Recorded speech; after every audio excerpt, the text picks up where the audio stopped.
အားလုံးပဲမင်္ဂလာပါ TS Audiobook Channel ကနေပြီးတော့ပြန်လည်ကြိုဆိုလိုက်ပါရခင်ဗျာဒီနေ့ကျွန်တော်တင်ဆက်ပေးမှာကတော့ဆရာတက္ကသိုလ်ဖုန်းနိုင်ရေးသားတဲ့တွကြုံမခံပြီးဆိုတဲ့ဝတ္ထုစာအုပ်ရဲ့အပိုင်း30ကိုဆက်လက်တင်ဆက်ပေးတော့မှာပဲဖြစ်ပါတယ်တစ္ဆာငါစာဖတ်၍မမျက်တိုင်စေမရှုံးစေသာပြင်းပြေနှစ်ချိုက်တွေးဖွယ်ထိုက်ရာတပိုက်တလေတွင်ညားပင်မူစာပေကြီးကြုံငါဝယ်ပုံပြီးငါမောင်အမျက်ငါအတက်ဟုစာဖတ်သူဘောကောင်းကိုကြော်၍ငါတော်ဆရာမလုပ်ပါသည်တက္ကသိုလ်ဖုန်းနိုင်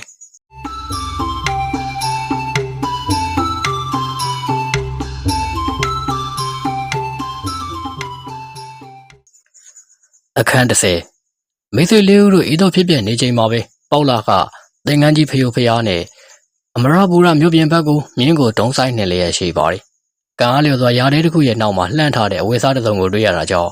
ဝင်ရောက်ခဲ့ပြီးတော့ခြုံခွဲတစ်ခုမှာသင်္ကန်းချုပ်ပြီးလူဝေးလဲလိုက်ပါတယ်။အဲဒီနောက်ခရီးကိုဆက်ပြန်ပါတယ်။အမရပူရအစုံကိုရောက်တော့မြင်းတစ်စီးကမိမိရဲ့ရှေ့တရှူမှာ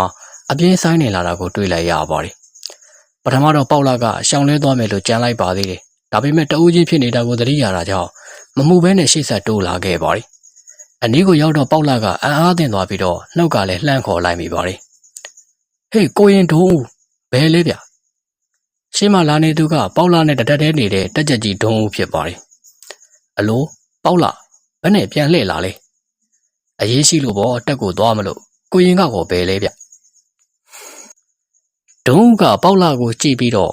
ပေါက်လာနာကက်ကတိုးတိုးနဲ့ဆိုးလိုက်ပါတယ်။တက်ကိုသွားရင်တင်မင်းပါဆက်တဲ့ဝင်လာနဲ့တူနေလိမ့်မယ်။အခုဘုံမှုကိုဖမ်းသွားပြီ။ပေါက်လာမျက်လုံးတွေကပြူးကျဲသွားပါတယ်။သူခဲသမျှတဲရီကြပြီ။ဖမ်းသွားပြီ။ဘယ်အချိန်ကလဲ။နေထွက်တပြူကပဲ။ကျုပ်တော်မှအသာအလစ်ပုံရှောင်ပြီးတော့ထွက်လာပြီးမီလိုမီညာကိုရင်တို့နောက်လိုက်လာတာ။ဘယ်နဲ့လောက်ကြမလဲ။ပေါက်လာကခိတ္တာတွေးဝေသွားပါတယ်။ဒါပေမဲ့သူကကြာရှည်သွားစဉ်းစားတတ်သူမဟုတ်။မြင်းဆက်ကိုဆွဲလိုက်ပါတယ်။နေအောင်ကိုရင်ဒါပဲလေ။ဘယ်ရမလဲရွှေနန်းတော်စီပေါ့။ဒီလိုအရန်လို့ဘယ်ဖြစ်မလဲ။ကျုပ်လဲလိုက်မယ်။ဒီတိုင်းသွားလို့မဖြစ်ဘူးရုပ်ကလေးပါလေးပြောင်းကြအောင်မကိုရင်သဘောပဲဒါပေမဲ့နောက်ကြလို့မဖြစ်ဘူးကဲလာမြင်မြန်နှစ်ဦးသားကရတနာဘုံနေပြီးတော့ဘက်ကိုမြင်းများကိုစိုင်းနေလိုက်ကြပါတယ်ဒီလိုနဲ့ရွှေနှန်းပြင်ပင်မှာလှုပ်လှုပ်ရရဖြစ်နေချိန်မှာပဲရွှေနှန်းတော်တွင်ကလည်းတီတိုဆွေးနွေးပြီးတော့လူအပေါင်းတို့ကကနာမငြိမ်ဖြစ်နေကြပါတယ်မြင်းများပဲအုပ်ဆိုင်ထားတော့လဲအရှလီအီဒင်သင်းမောဆိုင်ချင်းနဲ့ဤသင်းမောကတင်မှုကိစ္စနဲ့ပတ်သက်ပြီးတော့အင်္ဂလိပ်အစိုးရထံကပြင်းထန်တဲ့ရာဇသံတရက်ဆောင်ယူလာကြောင်းကိုတယောက်တစ်ဆင့်ပေါက်ကြားပြီးတော့နန်းတွင်းသူနန်းတွင်းသားတို့သိရှိကုန်ပြီဖြစ်ပါတယ်။အစစရရရှိုးဝတ်တဲ့နန်းတော်တွင်မှာအခြေအနေရရဲ့သတင်းအတူထွားတွေကိုပေါင်းဆက်ပြီးတော့အဖြစ်မှန်ကိုကောင်းစွာတွက်တတ်တဲ့နန်းတွင်းသားတို့မှာတော့ဒီနေ့ရဲ့ထူးခဲ့တဲ့အရေးအချေတို့ပေါ်မူတည်ပြီးတော့နေပြည်တော်မှာအရေးတစုံရောက်ခဲ့ပြီဆိုခြင်းကိုနားလည်ယုံကြည်ကြပြီဖြစ်ပါတယ်။ဒီလိုယုံကြည်ချက်မှာတောင်ရွှေနန်းဆောင်တော်မှာနန်းနက်ဗဟိုတစ်ချက်ဒီမှာစတင်ကျင်းပခဲ့တဲ့နန်းနက်ညီလာခံကခါတိုင်းထက်ရှေ့ကြပြီးတော့အချို့ပွဲတော်၃ချိန်ဒီအထိမဆဲသေးကြောင်းတွေ့ရတော့ပုံမခိုင်မာလာခဲ့ပါတယ်။မူးမှန်စုံကြီးတဲ့ဒီညီလာခံမှာတိဘောဘရင်သားမကမိဖုရားကောင်ကြီးထိတ်စုဖရားလက်နဲ့မဲတော်စီပြူမရှင်မိဖုရားကြီးပါထွက်ဆံပယ်လေးရရှိပါတယ်။ထိတ်စုဖရားလက်ရဲ့အနီးတလုံးအောက်မှာတော့အထင်းတော်ကြီးခင်ပွားတဲ့သည်၎င်းစီပြူမရှင်မိဖုရားကြီးရဲ့အနီးမှာတော့ခေဖုံးတို့က၎င်းဆက်လက်မိကကွန်းရည်တို့နဲ့အသေးသေးပြောက်ဝဲခန်းစားလေးရရှိကြပါတယ်။ညီလာခံရဲ့ဆွေးနွေးပွဲကစသည်ဆိုကြတဲ့ကတစ်ဖက်စီးနဲ့မညီမျှသောဆွေးနွေးပွဲပါဖြစ်ပါတယ်။နိုင်ငံခြားပြည်များတို့လည်းမရောက်ဘူး။ကမ္ဘာရေးရာနားမလဲသူစစ်လို့လာတဲ့တိုင်တာမင်းကြီးတို့ရဲ့ဗတ်တော်သားမူးမတ်ဖျားကအများစုဖြစ်နေပါတယ်။ဒီထက်အင်္ဂလိပ်ကိုအရှော့မပေးအရေးဆိုတော့မိမိရဲ့လက်ဝဲမှာထက်မြက်လာတဲ့တကူအာနာမှန်သမျှကိုအသုံးချပြီးတော့တိုင်တာမင်းကြီးတို့ဘက်မှကူညီထောက်ခံမဲ့မိဖုရားကောင်ကြီးကလည်းရှိနေပါတယ်။စစ်မလို့လားသူတန်ကြီးတမန်ကြီးများဖြစ်ကြတဲ့တိုင်တစ်ပါးကိုရောက်ဟုပါဟုအတွေ့အကြုံများကြတဲ့ကိန်းဝင်မင်းကြီးကြောင်မြောင်းအတွင်းဝင်မင်းနဲ့စည်ရတော်ဦးမြဲတို့သာလူနည်းစုအဖြစ်ရှိနေပါတယ်။လူနည်းစုအဖြစ်ရှိနေတဲ့ဒီလူစုကိုကုညီရန်ကလည်းယခုအခါမွေးဆွဲကြိုးတကူအာနာစံကြီးမြင့်မြမရှိတော့တဲ့မဲတော်မီဖရာကြီးတဦးမှသာရှိပါတယ်။မင်းကြီးနှစ်ဦးရဲ့အသွင်ပြင်ကလည်းစိတ်သက်ရှင်းကဲ့သို့ပဲကြွာချလာပါတယ်။ကိန်းဝင်မင်းကြီးရဲ့အိုမင်းရင်ရော်သောမျက်နှာကဝါတော်ကြီးသောဆရာတော်တစ်ပါးရဲ့မျက်နှာအသွင်လေးနဲ့တေးကြည်လှပါတယ်။အယောင်ကင်းမဲ့ခဲ့ပြီးဖြစ်တဲ့မျက်လုံးစုံတို့ကလည်းဒီလောကအားမိမိဖြစ်စေခြင်းသည်မိမိထင်ရသည့်အတိုင်းမကြည့်မမြင်ရှိအပ်ဖြစ်ရသည့်အတိုင်းမဖောက်မပြန်အမှန်တိုင်းကြည့်မြင်တတ်ပုံရပါတယ်။စင်စစ်လေကင်းဝင်မင်းကြီးကလောကဒဏ်ကိုပမာမလို့ဟုတ်ရမှန်ရကိုဟုတ်ရမှန်ရအတိုင်းလက်ခံညီနိုင်ပိုင်းခြားဝေဖန်တတ်သူ realistic ပညာရှိကြီးတို့အဖြစ်ကြောကြားပေးပါတယ်။ တိုင်နာမင်းကြီးရဲ့မျက်နှာထားကအုံမိုင်းတင်းမှသမျှဆူးချပြောင်းလဲတဲ့မျက်လုံးအစုံတို့ကစိတ်ရဲ့ပြတ်သားခတ်ထန်မှုကိုထာဝစဉ်အယောင်ဟန့်နေပါတယ်ဟန်ပန်အမူအရာကလည်းမောင်ကျော်ဝင်ဝါမောက်မာတဲ့တတန်ကိုစောင်းနေပါတယ်ဒီမင်းကြီးကဇာတိမှန်ပြင်းထန်သမျှပညာဉာဏ်ထက်လက်ယုံအားကိုကမိမိအယူကိုစန့်ကျင်သောရန်သူအဖြစ်သာမြင်တတ်တဲ့အရှိတိုင်းမှုမှအပိသားကြီးပိသားသူတဦးပဲဖြစ်ပါတယ်နီလာကံမှာအောင်မြင်ပြသားသမျှတစ်ဖက်သားကြားရသူကြောက်အားဝင်စေတဲ့တိုင်တာမင်းကြီးရဲ့အသံကလွှမ်းနေပါတယ်ရှောက်ထားပါသည်ဖုန်းတော်ကြီးဖေဟာအေးရသသမဂုံခံဝင့်ဝါသည်နှင့်အမျှမောက်မာစော်ကားလှချေတယ်ပထမအချက်အနေနဲ့ခိုးသူကိုခိုးသူအလျောက်အပြည့်တန်တဲ့အညီတရားဥပဒေအရစီရင်ပြီးသောတစ်မှုအမိန့်ကိုကလပ်ဖြူတန်တမန်ရောက်သည့်အထိရုပ်သိမ်းရွှေဆိုင်ရမည်ဆိုခြင်းကရေမြေတနည်းတရားမင်းရဲ့အခွင့်အာဏာကိုစော်ကားလှပါတယ်ဒုတိယချက်အနေနဲ့မြန်မာနိုင်ငံရဲ့နိုင်ငံခြားရေးကိစ္စတို့ကိုအင်္ဂလိပ်အစိုးရကအုပ်ချုပ်စီမံရန်ဆိုစီမှာဘေးတော်စဉ်ဘိုးတော်ဆက်မပြတ်သောနိုင်ယူဖုံးတပါတကူနဲ့စိုးစံလာတဲ့ဘဝရှင်ဧကရေမင်းစစ်စစ်တို့ရဲ့အခွင့်အာဏာအရသာဖြစ်သည်ကိုကျူးကျော်ချင်းနှင်းဝင်းဆုတ်ခြင်းပဲဖြစ်ပါတယ်။ဖယားကျွန်တော်ရဲ့အနေနဲ့ဤမြထိပါရန်စသည်ကိုသိခံရမထင်ပါ။ရွှေညံရှင်စင်ကြတော်မူရန်ဘဝခြေဆိုင်ဦးတိုင်လျှောက်ထားပါသည်ဖယား။တိုင်တာမင်းကြီးစကားဆုံးတော့နီလာကန်သပင်တစ်ခုလုံးမှာလှုပ်လှုပ်ရွရွနဲ့တီးတိုးတိုင်ပဲခေါင်းညိတ်သူညိတ်နေဖြစ်ကုန်ပါတယ်။လေသိန်းတွင်းဝင်မင်းကလည်းထိတ်ထက်ဥတင်ပြီးတော့မှန်ပါထိပါရန်စလာသည်ကိုသိခံရမသိပါလို့တင်လျှောက်ပါတယ်။လေသိန်းအတွင်းဝင်မင်းကစလိုက်တော့မူမတ်အပေါင်းတို့ကလည်းသူထံကဥအောင်ရှစ်ခုဥတင်ပြီးတော့တိုင်သားမင်းကြီးရဲ့စကားကိုထောက်ခံလျှောက်ထားကြပါတယ်။တိုင်သားမင်းကြီးရဲ့မီးလောင်ရာလေးပင်တန်တော်ဥတင်ချက်ကြောင့်မေဖျားကောင်ကြီးရဲ့မျက်နှာကပုံမူခတ်ထန်လာပါတယ်။မေတော်မေဖျားကြီးမှလည်းဖွာလက်စာစစ်လက်ကြီးကိုပါးစပ်မှာခွာလိုက်ပြီးတော့တမတ်တော်မင်းတရားအားလှမ်းကြည့်လိုက်ပါတယ်။ဒီဘောဘရင်ကတော့ဖြူရော်တဲ့သူ့မျက်နှာအချင်းမူးဝေဟန်ရှိတဲ့မျက်လုံးတို့နဲ့ကြောက်ရွံ့ပမာမူးတော်မတ်တော်တို့အားငေးကြည့်လျက်ရှိနေခဲ့ပါတယ်။ပင်ကိုအဖြစ်စိတ်နှလုံးနူးညံ့ပြီးတော့တရားဓမ္မနဲ့စာပေမှာသာမွေးလျော်လိုသူဖြစ်တာကြောင့်ကန်ဆိုးသောအိမ်မင်းမှာတိုက်သားမင်းကြီးရဲ့ရှောက်တဲ့နံကိုကြားရတော့ဘာဖြစ်ရမှန်းမသိဖြစ်နေခဲ့ပါတယ်။ပထမရှောက်တင်သူရဲ့မျက်နှာကိုလှမ်းကြည့်လိုက်ပါတယ်။အဒီနောက်မျက်လုံးများကကင်းဝင်မင်းကြီးထံရောက်သွားပြန်ပါတယ်။နောက်ဆုံးမှာတော့ထုံးစံအတိုင်းမိမိအားကိုးရလဲဖြစ်မိမိရဲ့အင်အားလဲဖြစ်တဲ့စုဖျားကိုသာအဖြေတောင်းဟန်လှမ်းကြည့်လိုက်ပါတယ်။ယခုချိန်ထိကင်းဝင်မင်းကြီးကနှုတ်ဆက်လျက်နေခဲ့ပါတယ်။မင်းကြီးကတလွန်ထက်မှတင့်တယ်တဲ့မင်းမိဖုရားတို့အားစိုက်ကြည့်နေစဉ်မူးမတ်တို့ရဲ့ရှောက်တဲ့နံကိုကြားမိစဉ်ကုန်းပေါင်မြန်မာနိုင်ငံတော်ကြီးရဲ့ပြိုကွဲပျက်စီးရန်သောဘေးကိုလှမ်းမြင်နေပါတယ်။အီမီဖုရားနဲ့ကျက်တရေရှိသောအီမင်းခမ်းမင်းသားတို့ကမကြမတိန်ရက်ပိုင်းလပိုင်းအတွင်းဤနေရာတွင်ရှိပါလေတော့မည်လို့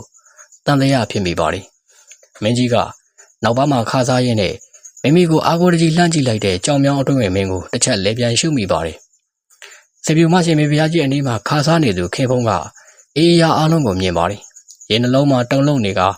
လက်ဖွားများကလည်းချွေးစည်းများပင်ပြန်နေရှာပါတယ်။အဲဒီခိုင်မှာပဲစိတ်နှလုံးတုံချလိုက်ဟန်နဲ့ကင်းဝင်မင်းကြီးကလှုပ်ရှားလာပါတယ်။လက်မြောက်ဥတင်ပြီးတော့မိမိအရွယ်သားရှိတဲ့မိမိဖုရားနှစ်ပါးကိုရဲဝင်တကြီးစွာကြည့်ပြီးတော့တလုံးချင်းအေဂျင့်တငိမ်စွာနဲ့ရှောက်ပါတယ်။တင်ပါသည်ဖုရားကလပ်ဖြူအင်္ဂလိပ်တို့ရဲ့ရာဇသံက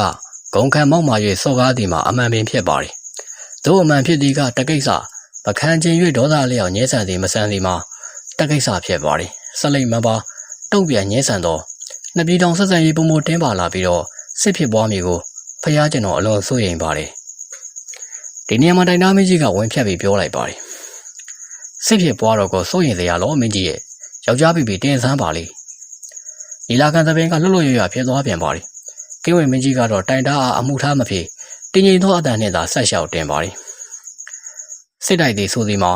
လူချင်းလက်ဝဲတပ်ပြီးတကယ်တော့ကိုယ့်ဘက်ကအနိုင်ရမှာကောင်းပါကြောင်း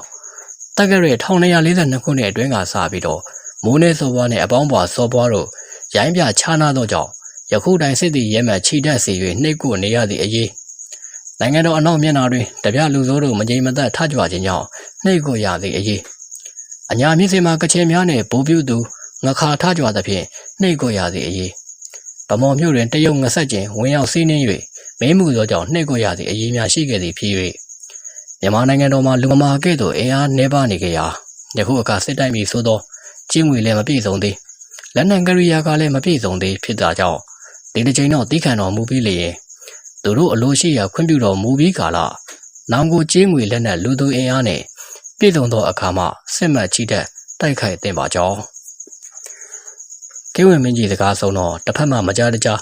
တယောပြောင်လောင်ခနဲ့တဲ့များထွက်လာပါတယ်လေသွဲတွင်းဝင်မင်းကတော့အတန်ထွက်အောင်ပဲပမာမခန့်ရဲလိုက်ပါတယ်ဒီမင်းကြီးပါဇက်ကဒီစကားပဲအမြဲထွက်တာပဲဟာဟာဟာမောင်ကောင်းပြောတာသိမြတ်ပေတယ်ဒီတစ်ချိန်တော့သီးခံထိုက်တယ်မေတော်မီဘုရားကြီးကဝင်ဆိုပါတယ်ဒါပေမဲ့အတန်အားလုံးအားဆူရခတ်ထန်သောထိတ်စုဘုရားကြီးရဲ့အတန်ကလွှမ်းပြစ်လိုက်ပါတယ်ထိတ်စုဘုရားကမေတော်အားမျက်စောင်းတစ်ချက်လှမ်းထိုးပြီးတော့တောက်နေတဲ့ဆက်လက်ကိုခင်ဖွားစေအားလှမ်းပေးပြီးကင်းဝင်မင်းကြီးအားမိထွတ်မတက်မျက်လုံးများနဲ့စူးစိုက်ကြည့်လိုက်ရဲ့လက်ညှိုးငေါ့ထိုးပြီးတော့အော်လိုက်ပါတယ်ဒီအဖိုးကြီးဟာအားရင်ကြောက်နေတာပဲအတူတူပဲဒီအဖွားကြီးလေးဒင်းတို့နှစ်ယောက်ပေးစားထားဖို့ကောင်းတယ်။အိုးမဖြစ်ပါဘူး။မိမရှာကြီးကဘယ်မိမနဲ့မှမတန်ဘူး။ထမိန်ဝှက်ထားဖို့ကောင်းတယ်။ဟဲ့ခင်ဖွားတဲ့ညနေကျထမိန်တစ်ထဲနဲ့ကြောက်ပြင်းတစ်ချက်ဒင်းအိမ်ကိုပို့လိုက်စမ်း။ထိတ်ဖစုဖရားရဲ့စကားရက်တွေကထိနှက်နဲ့မတန်နမ်းမဆန်ကြမ်းတမ်းလာသဖြင့်ဒီဘောဘရင်မှာရောင်မားက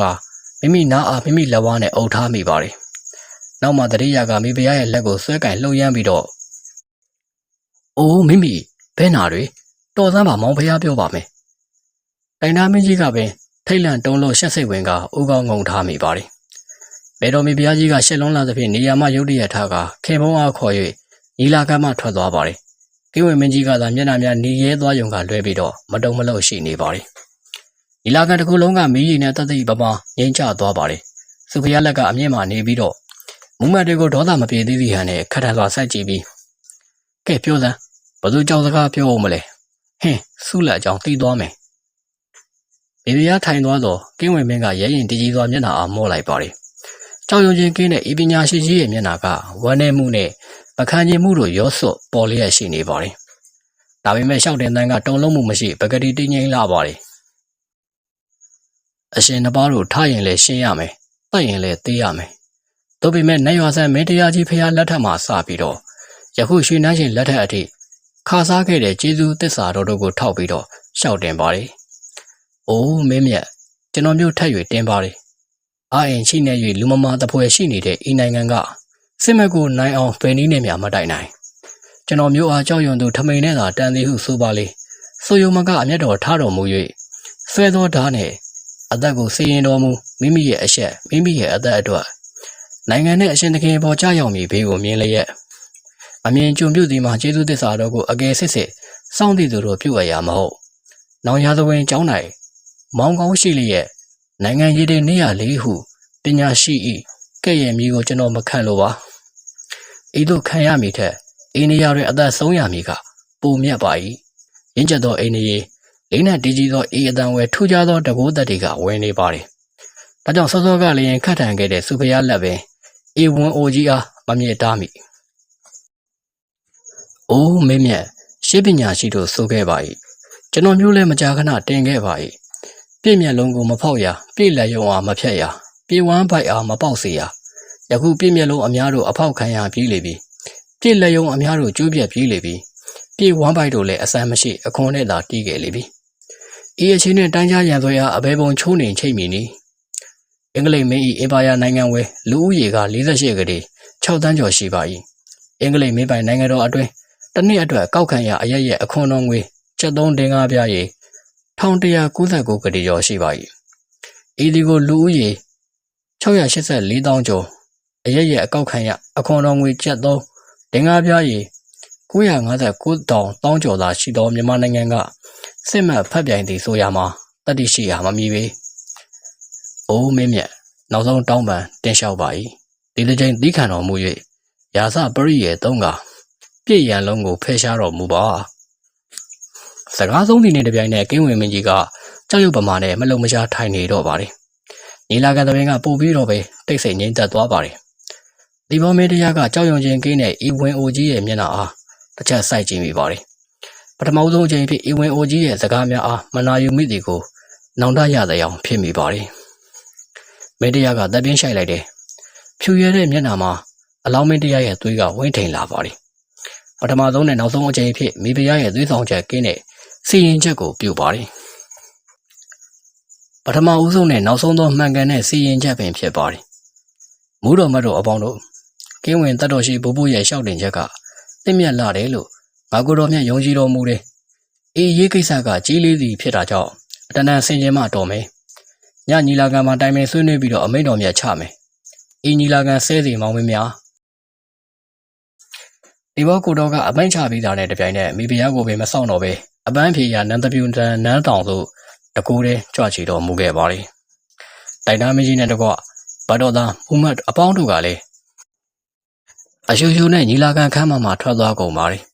ေကျန်ရည်သူကြောင်မြောင်အတွင်းဝင်မင်းစရီတော်ကြီးဦးမြတ်တို့ကရှုံးပီတီအဖျားဖျားနဲ့ကိဝင်မင်းကြီးကိုဦးသုံးချိန်ချကြော့ကြပါလေကိဝင်မင်းကြီးကနေရာမှထထွက်ခဲ့စဉ်စိတ်တွင်းမှာလည်းအောက်မေ့မိပါတယ်မိမိတာဝန်ကျေပွန်ပေပြီနိုင်ငံ၏ဘေးရန်ရဲ့တရက်ကိုလည်းပယ်ရှားပြီးခဲ့လိမ့်ပြီတို့ပေမဲ့ရွှေနန်းတော်ဆောင်တဲ့ကက်လက်ရဲ့အနောက်ဘက်မိဖုရားခေါင်များခိတ္တစံမြန်းရာအဆောင်တော်ကြီးမှာဘာတွေဆက်လက်ဖြစ်ခဲ့သည်ကိုကိဝင်ပညာရှိကြီးမသိခဲ့ရှာပါထိတ်စုဘုရားလက်ကအဆောင်တော်ကြီးရဲ့သလွန်တော်ထက်မှထိုင်မိစဉ်စိတ်တွင်းမှာမကြေမနက်ဖြစ်နေပါတယ်ကိဝင်မင်းကြီးကိုပင်လောမောင်တော်ဘုရားကိုပင်လောမိမိကိုပင်လောမဝဲခွဲတတ်ပါထိုခိုက်မှာပဲသလွန်အောက်မှာတိုင်တားမင်းကြီးနဲ့အပေါင်းပါမူမတ်တို့ခါးသားရောက်ရှိလာပါတယ်တိုင်တားမင်းကြီးကရှောက်တင်ပါတယ်အရှင်မိဖုရားကင်းဝင်ဤကလေးညံကြောင့်ရွှေနှန်းရှင်မဝေခွဲနိုင်၍ပွဲတွေအမှားကိုကြုံရပါတော့မည်အရှင်မိဖုရားကဲတော်မူပါထိတ်စုဘုရားကခက်ထန်စွာနဲ့မူမတ်တွေကိုကြည့်လိုက်ပါတယ်ဘာအခုမှကဲတော်မူပါလဲစောစောကဟိုဝင်အိုကြီးတင်နေတုန်းကတော့အာကြီးတွေလိုပါဇက်ပိတ်နေကြပြီးတော့ဟင်းအပြစ်တင်တော်မူရင်ခံရမည်ကြုံများပါဗျာအရှင်နှစ်ပါးရဲ့အလိုတော်ကိုသာကြည့်နေရသူများဖြစ်ပါတယ်ရွှေနှန်းရှင်ဘုရားကိုတော်တိုင်တစ်ဖက်စကားကိုနားဝင်ယုံကြည်တော်မူနေရမှဘုရားကျွန်တော်မျိုးတို့စင်ကြင်မကွန့်ဝဲပါကဲကိုရှေဝင်းအားတို့တင်ကြသံဘာကိစ္စလဲတိုင်တာမင်းကြီးကလှည့်သိမ်းအတွင်းဝင်မင်းဘက်ကိုလှည့်အချက်ပေးလိုက်ပါတယ်အတွင်းဝင်မင်းကတင်းလျှောက်ပါတယ်မှန်ပါပရိသတ်ဘိုးဘုံအလဲမလျှောက်အပ်တဲ့အတွင်းစကားကိုတင်ပါတယ်ယခုကင်းဝင်ရဲ့တင်လျှောက်ချက်ကိုထောက်တော့ဤဝင်အိုကအင်္ဂလိပ်နဲ့ပေါင်းပြီးတော့ညောင်ရမ်းမင်းသားကိုနန်းတင်ရန်အကြံရှိသည်ကလေပင်မှာဆင်းသွားတဲ့ပမာထင်ရှားလာပါတယ်ယခုပင်ညောင်ရမ်းတရှိုးတို့အတွင်းမှာလှိုက်စားပြီးတော့ခြေရှုပ်သမျှကိုဖျားကျွန်တော်မိထားပါတယ်ညောင်ရမ်းဟူသောအတန်ကိုကြားတာနဲ့တပြိုင်နက်စုဖျားလက်ရဲ့မျက်နှာကဖြူဘက်ဖြူရောဖြစ်သွားပါတယ်အတွင်းဝင်မင်းကမိဖုရားရဲ့မျက်နှာသားကိုအကဲခတ်ပြီးတော့ဆက်လက်တင်လျှောက်ပါတယ်အင်္ဂလိပ်တရှိုးညောင်ရမ်းရဲ့ကြေးကျွန်တို့ကအရှင်မိဖုရားရဲ့အရေးကိုခိုးလုံးကကျေးဇူးတော်ကိုပင်မထောက်ဖဖောက်ပြားကိုလူသူ့ဘက်သာလုံနေသေးကိုတိတိမှာကြာပြီဖြစ်တော်လဲတက်သေးကမလုံလောက်တာကြောင့်အေးမယူနိုင်ခဲ့ပါယနေ့မှတော့လက်ပူးလက်ချက်မိပါတယ်ကိုလူသူ့ဘက်သာလို့သူစုဖရားရဲ့ကြေးကျွန်ဆိုတာဘာလို့လဲမှန်ပါရနောင်အေးမှာနာမည်ရခဲ့သူနေမျိုးပွဲအသနာခံရတဲ့သူရင်းငယ်ပါမိဖုရားရဲ့မျက်နှာကမယုံကြည်နိုင်ပွဲတည်အားကြားရသည့်ပမာနဲ့တူဝေသွားခဲ့ပါတယ်ခဏမှပဲထင်းနှန်းရာတို့အေးမှာသွေးရင်သားရင်တို့ပင်သစ္စာမရှိကြောင်းကိုသတိရလာပါတယ်ဘာသက်သေများရထားသလိုအတွင်းဝင်မင်းကလက်ခုပ်တစ်ချက်တီးပြီးတော့အချက်ပေးလိုက်တဲ့နေခဏမှာပဲအဆောင်တွင်းကိုတရင်တရိုင်နဲ့ဘိုးကျော်ကောင်းကဝင်လာပါတယ်သူ၏အဝတ်တို့မှသွေးတို့နဲ့ဆွဲရွှဲနေပြီးတော့ဖုံဖုံတို့ကလည်းလိမ့်ပေနေပါတယ်အလိုတောင်တဝဲစုသားတဲ့ကပါလားကဲမချမ်းမချွင်းတန်တော်ဦးတင်စမ်းဘိုးကျော်ကောင်းကသူသိခဲ့သမျှကိုတင်လျှောက်ပါတယ်သူသိသမျှကလည်းဥသာဖြိုပြောခဲ့သမျှသာဖြစ်ပါတယ်အဲ့ဒီအကြောင်းတွေကြောင့်ကျွန်တော်မျိုးဟာဗိုလ်သူတွေနဲ့တကွသူတပည့်တို့ကိုမျက်ခြေမပြတ်စောင့်ကြပ်ကြည့်ရှုခဲ့ပါတယ်မနေ့ကတော့သူတပည့်ပေါက်လာတို့ခြေရာခံလိုက်ရမှဖရန်စစ်တန်ယုံကနေထွက်ပြေးတဲ့သွေးတောင်ငမြတ်ကျော်နဲ့ချိန်တွေ့တာမိပါတယ်အကြောင်းစုံကိုသိလို့တာကြောင့်အဖမ်းသေးပဲခြေရာခံဆက်လိုက်ခိုင်းမှမျက်ခြေပြတ်သွားပါတယ်ဒါပေမဲ့ခိုင်လုံးနဲ့တတိခံရပြီးဖြစ်၍အတွင်းဝင်မေးအမိန်နဲ့ဗိုလ်သူတွေကိုကြိုတင်ဖမ်းထားသည်မှမိပါပြီပေါက်လာကိုတော့တက်မှမတွေ့ပါနောက်ဆုံးတစ်လောကမြင်းချံမှာလွတ်ထွက်သွားခဲ့တဲ့တရှုံမှုနဲ့ဆက်ဆက်ပြီးတော့မြင်းချံဘက်ဒင်းတို့ထွက်လို့ထွန်ညာထွက်ခဲ့တော့ဘီလိုမင်းချံကျွန်တော်ကိုယ်တိုင်မြင်းငါးစီးနဲ့လက်ရမှာကဲမြင့်တကားမှာကန်အားလျော်စွာမိခဲ့ပါတယ်ဒါပေမဲ့လက်ရမိလူဆဲဆဲမမျော်လင့်ပဲနဲ့မိုးနဲ့စော်ပွားနဲ့အပေါင်းပါတို့ကပါဝိုင်းဝန်းတိုက်ခိုက်ခြင်းကိုခံခဲ့ရတာကြောင့်ငယ်သားလေးဦးအသက်ဆုံးရှုံးပြီးတော့ကျွန်တော်မျိုးမှယခုကဲ့သို့ဒဏ်ရာနဲ့အသက်လူဆုတ်ခဲ့ပါသည်ဖေဟာစုဖျားလက်ကငိမ့်သက်နေကအတွင်းဝင်မင်းကဝင်လျှောက်ပါတယ်ယခုအရေးကတာမညာအရေးမဟုတ်ပါအင်္ဂလိပ်ကလပ်ဖြူညောင်ရမ်းမင်းသားမိုးနှင်းဆိုပွားတို့တစ်ကြိမ်တည်းတညံနဲ့နေပြည်တော်နဲ့ရွှေနန်းတော်တို့ကိုလောက်ကျန်နေသည်ပင်ဖြစ်ပါတယ်ဒါပေမဲ့အင်္ဂလိပ်ကလပ်ဖြူဟာအလျှော်ပေးပြီးတော့ကင်းဝင်မင်းတကူတက်ခဲ့တော့ရှေးရေးအားကျွန်တော်မျိုးတို့မတွေးဝင်တော့ပါသူလက်ဦးတီထိမဆောင်ပဲကိုကဦးအောင်ပြင်ဆင်သင့်ပါသည်စစ်တို့မြည်စီတနေ့ဦးလျင်ဦးတီအလျောက်အရေးပေါက်လာပါတယ်အချက်ကြလာသဖြင့်တိုင်တာမင်းကြီးကပါဝင်တင်လျှောက်ပါတယ်ဖျားရွှေဖုံးတော်မြတ်ကြောင့်စစ်မှတ်တိုက်ခိုက်လျင်အောင်တော်မူပါလိမ့်မယ်တနုဖြူညောင်တော်မှစပြီးတော့ရန်ကုန်မြို့ပေါ်နေတကွ ကြောက်တိုင်တော်ဘက်မြစ်စင်တစ်လျှောက်မှာပင်အကြောင်းရှိလျင်အင်္ဂလိပ်တွေကိုခုတ်တက်ပြရန်ထားသောကျွန်တော်မျိုး၏အတွင်းလူတွေအခွင့်အသင့်ရှိကြောင်းပါလေသင်းတို့ဝင်မင်းကလည်းကျွန်တော်မျိုးမှာလေသင်းလေးတက်ကလူ4000ကျော်နောက်ပြီးတော့နောင်မစုံနဲ့တတိထားဟူ၍လက်မောင်းမှာစာတန်းထိုးမှန်ထားတဲ့တပြလှုပ်ဖူးသူလူ3000ကျော်ပေါင်း9000ကျော်တို့အမှုထမ်းရန်အသင့်ရှိကြောင်းပါဤတွင်ပါရှိတဲ့မူမှတ်တို့ကလည်းဆွေသားမျိုးသားလူပေါင်း900လူပေါင်း500လူပေါင်း300နဲ့အမှုတော်ကိုထမ်းနိုင်မှာကြောင်းကိုအသီးသီးတင်လျှောက်ကြပါသည်သူဖျားလက်ကမန်ဖေးတဲ့ကြားမတရံနဲ့နေရာတော်မှထားလိုက်ပါသည်ရွှေနှန်းရှင်မောင်တော်ဖျားအခုပမာဆန်နေသလဲနန္ဒဖြူဆန်နှန်းတော်မှာပါဖျားကောင်းပြီတညညီလာခံမှာလိုအပ်သည့်အမိန့်ချမှတ်စေရမယ်မပူကြနဲ့ကိုယ့်တက်ကိုစူးစီးပြီးတော့အစိမ့်သိမ်းရှိကြစေမိထားသောသစ္စာဖောက်မှန်သမျှမကြွေးမကြံအမှုကုန်အောင်ဆဲဆေးပြီးတော့သွားမြေလန်သွားကြစေကြံရှိနေသေးသောမြေသူမျက်နှာများမထောက်ဖမ်းဆီးရန်မနှေးနဲ့ဤသို့မိန်တော်မူပြီးတော့စုဖျားလက်ကဒေါသမန်ပါပါနဲ့သေဘောမင်းဆန်ရာနန္ဒဖြူနန်းဆောင်သို့ကြွသွားလေပါတယ်အဲဒီချိန်မှာပဲတစ်တတော်ရှိရွေးတော်ယူတကားရဲ့လက်ရဘက်မှာရှိတဲ့ရှေးရုံးခေါ်ရာရာဇဝေရုံးရဲ့တဝိုက်မှာတော့အမှုဆိုင်လာကြတဲ့လူပရိသတ်များအကြားမှာမဟာမေတင်ဘာသာဝင်ကလားတအုပ်နဲ့တရုတ်တအုပ်ကရောင်လေနဲ့လမ်းသားလေးရရှိကြပါတယ်စစ်ကလားကပေါက်လာဖြစ်ပြီးတော့တရုတ်ကတော့ဒုံဦးလိုဖြစ်ကြပါတယ်ဤအဝေစားတွေကိုသူတို့ရခဲ့သေးကမခက်လာပါဘူးရွှေမျိုးတော်တို့အဝင်လူပြက်ရမှာပထမဆုံးတွေ့ခဲ့တဲ့ကလားနဲ့တရုတ်တို့ထံမှရိုက်လူခဲ့ခြင်းဖြစ်ပါတယ်တရုတ်ကလမ်းမတော်အားကျော်ပြီးတော့ရွေးတော်ယူတကလက်ဝဲဘက်မှာရှိတဲ့တရားရုံးတော်ဘက်ကိုကူးသွားပါတယ်အဒီနောက်တရားရုံးရဲ့အရှိတ်ဘက်မှာရှိတဲ့ထောင်ကြီးကိုမတိမတာလှမ်းအကဲခတ်နေပါတယ်ကလားကတော့ရာဇဝေရုံးအရှိတ်ဘက်မှာရှိတဲ့ရာဇဝေပြစ်မှုကျူးလွန်သူတို့ကိုစီရင်ချက်မချမီချုံနှောင်ထားရာလမ်းမထောက်တန်းဘက်သို့ထွက်လာပါတယ်လမ်းမထောက်တန်းဘက်လင်းမှာအကဲခတ်ကြည့်လိုက်တော့လေသူတွေ့လို့တဲ့သူကိုမမြင်မိပါအဒီခိုင်မှာပဲအဆောင်တအုပ်ကကွန်တရီထွေးလိုက်ပါတယ်ကွန်တရီကကလားနီးကိုကြလာတာကြောင့်ကလားကလန့်ခုန်လိုက်ပါတယ်အဆောင်ဖြစ်နေသူကြောက်လုံးကကတော့လို့ဆိုပြီးမှကလားတအုပ်ကမြင်လာကြောင်းလှန့်ဟောက်လိုက်ပါတယ်အမငါလူမှတ်လို့ခွေးကလားကိုဘာဒီနာရောင်ပေးနဲ့လာလုံနေလေငါတဲလိုက်နေရင်အုပ်လိုက်ရကလားပေါလာကအင်မတန်ကြောက်ရွံ့ဟန်နဲ့ဆလန်အထက်ထပ်ပေးပါတယ်ခွေးမာသားကလားလာစမ်းနစ်ပစံပါသလားပေးခဲ့စမ်းပေါလာကဟိုစမ်းတီဆန်းလုံနေခိုင်းမှာပဲအခြားအမှုရန်တအုပ်ကကြောက်လုံးသားကိုကတ်လာပါတယ်အလိုကိုရင်ချစ်စံနောက်ရုံးမှာအဆောင်ကြဆိုဘာလာလုပ်လဲအရေးကြီးလို့ကိုရင်ရေကျုပ်တို့အဆောင်ကြတော့ဖရန်စစ်တန်ယုံကသွေးတောက်ကြီးဦးမြတ်ကျော်နဲ့ပြည့်တဲ့တရှုမိပြီဆိုပါကလားဟင်းဘသူမှတ်သတော့ဘိုးသူရိနဲ့ကိုရင်ရဲ့မြတ်စွာဘုရားဘိုးသူရိဒါရင်ဘယ်ကမလဲသူတို့နဲ့တကိုင်းနေသားတွေတောင်လိုက်ဖမ်းကုန်ပြီအနောက်ဆောင်ကခင်ဖုံးဆိုတဲ့အပြူတော်တယောက်တောင်ဖမ်းလာတာတွေ့ခဲ့ရတယ်ဟေးပေါလာစီဒီနေရာမှာကြာမနေစင်းတော်မှန်သိပါတယ်ဒါကြောင့်နှစ်ဦးသားစကားကောင်းနေခိုင်မှာအလေးသွတ်နဲ့ထွက်လာခဲ့ပါတယ်ရှေ့ရုံးသားမှာဒုံးနဲ့ပြန်ဆုံးပါတယ်ဘယ်နဲ့လဲမဖြစ်ဘူးကိုကြီးကျုပ်အကုန်သတင်းရခဲ့ပြီဘုံမှုတော့လက်မထောက်တန်းမှာမရှိတာသိကြတယ်ထောင်ကြီးလေးကိုရောက်နေမှာပဲဒါနဲ့မကဘူးကျုပ်တို့အားကိုးစရာလဲကုန်ပြီဘုံမင်းထင်မပြောနဲ့ခင်ဖုံးကိုပါဖမ်းသွားပြီတဲ့ဟိုက်အကျိုးနဲ့တရုတ်ထုံးဦးရဲ့တမင်မိထားတဲ့မျက်လုံးကပြိုးထွက်လာပါတယ်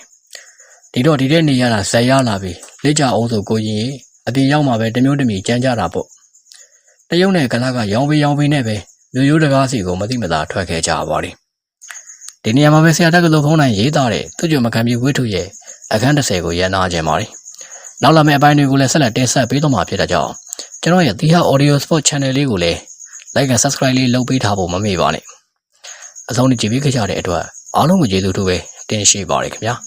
ကျွန်တော်ကတော့တင်ဆက်သူသီဟပဲဖြစ်ပါတယ်